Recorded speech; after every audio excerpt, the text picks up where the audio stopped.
Jain friends, and today we are discussing about an interesting topic, that is coronavirus.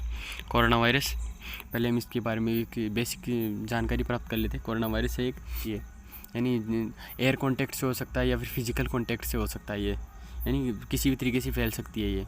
और अभी ये recent time में 2019 के में आई थी, लास्ट दिसंबर में, जो कि सबसे पहले इसका पहला केस जो था वो चाइना के वुहान सिटी में देखा गया था। तो माना जाता है कि इसका जो ओरिजिन है वो वुहान सिटी से हुआ है। चलो हम अब इसके बारे में जान लेते हैं। Corona virus is a form of infectious disease, यानी इन्फेक्टियस यानी जो एक पर्सन से दूसरे पर्सन में फैलने वाली बीमारी है। It is spread by contact, यानी कॉन्टैक्ट एक पर अगर कोई दो हैंड शेक करें या फिर कोई मतलब एक दूसरे को हक करें तो उस समय फैल सकती है, उससे फैल सकती है। अगर एक किसी भी पर्सन में, दोनों में से किसी भी एक पर्सन को अगर ये कोरोना वायरस के कुछ सिम्टम्स है या फिर उसके अंदर कोई वायरस है तो वो दूसरे पर्सन में जा सकता है बाय एयर, यानी हम जब सांस लेते हैं तो एयर के माध्यम से हमारे शरीर में चली जाती है। It's first case seen in December 2019। इसका जो पहला केस देखा गया था वो दिसंबर 2019 में देखा गया था। At city China city Wuhan, यानी चाइना की जो सिटी है वुहान, वहाँ देखा गया था, मतलब आया था। In few months it spread like wild fire, यानी कुछ ही महीनों में ये जंगल की आग की तरह फैल गई, यानी एक वुहान से सारे विश्व में इसके केसेस देखे जाने लग गए। यानी इंडिया में भी ये मार्च के लगभग आ गया था, इंडिया के अंदर भी। तो इसको वाइल्ड फायर की तरह कह सकते हैं, जो कि लिमिटलेस होती है, यानी बहुत इमेंस तरीके से फैलती है। तो इन मार्च WHO declare N world wide disease, यानी WHO ने इसे वर्ल्ड वाइड डिजीज़ घोषित कर दिया था, यानी एक विश्वव्यापी बीमारी। और after some time it considered pandemic, यानी ये जो टाइम है ये पेंडेमिक, यानी कुछ क्षेत्रीय बीमारी नहीं रही थी, ये विश्वव्यापी, यानी पूरे विश्व में फैलकर यानी विश्वव्यापी बीमारी हो गई थी। किसी क्षेत्रीय बीमारी को एंडेमिक कहते हैं और पूरे विश्व में फैल जाए जो उसको पेंडेमिक कहते हैं। तो इससे पेंडेमिक हो गई थी, इसे पेंडेमिक कंडीशन बोलते हैं इसको।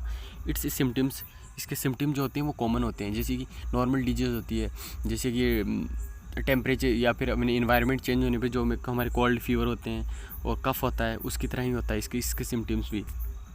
और इट्स इफ़ेक्ट से अब कोरोना वायरस की वजह से जो अपनी किसी भी देश के, मान लो नेशन से GDP बोल दो, यानी उसकी GDP यानी उसका ग्रॉस डोमेस्टिक प्रोडक्ट, और तो वो सब कुछ अफेक्ट हुए थे।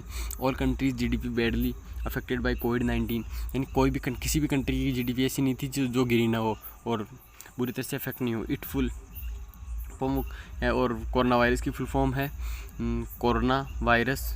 Corona virus infectious disease 2019। In present time many vaccines are used by, present time में इसकी वैक्सीन बना ली गई है। और पहली वैक्सीन आप जानते हैं कि स्पुतनिक वी है, जो कि ये रही स्पुतनिक वी, जो कि रशिया की है।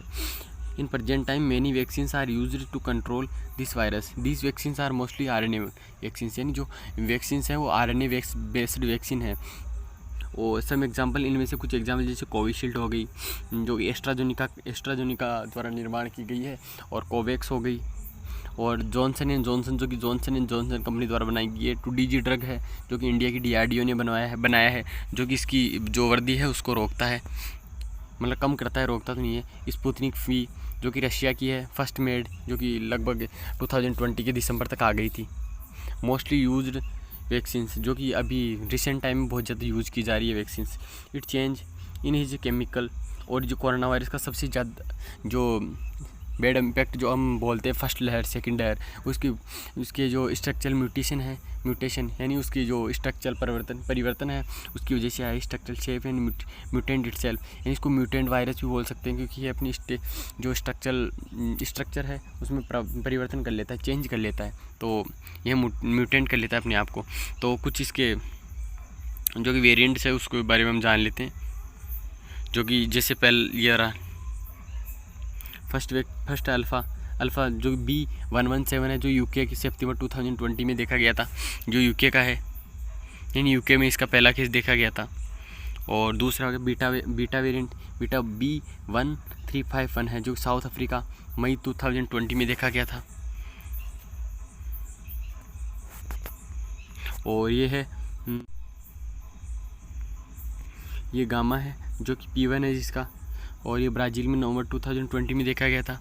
और डेल्टा जो कि डेल्टा इंडिया का वेरिएंट है B1617। डेल्टा को याद करने का तरीका है, डेल्टा का उल्टा 2 होता है, तो इसे 2 से याद कर सकते हैं कि लास्ट में 2 आएगा इसके अंदर। ये इंडिया का अक्टूबर 2020 में देखा गया था।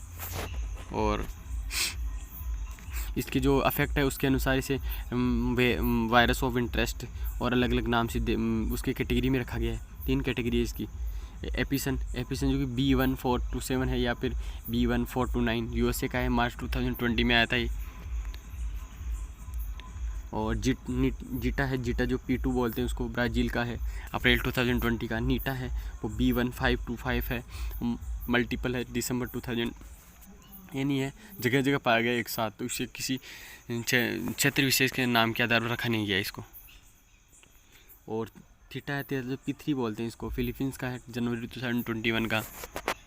और आयोटा B1526 है, USA, नवंबर 2020। और आगे है कप्पा है जो B1617.7 कह सकते हैं, जो इंडिया का है। यानी जो एक तो डेल्टा और एक कप्पा जो कि इंडिया के हैं। डेल्टा को अपन उल्टे 2 से याद कर सकते हैं, और जो लास्ट में क्योंकि उसके 2 आता है, और कप्पा को इससे 1 से याद कर सकते हैं लास्ट में, 6171। तो इंडिया का अक्टूबर 2020 में आया था ये। लेमड़ा है ये C337 करते हैं इसको। पेरू में आया था अगस्त 2020 में। और आगे बस ख़त्म हो गई। ठीक है, that's it, thank you and like to our video and subscribe our channel and thank you for watching this video. That's it.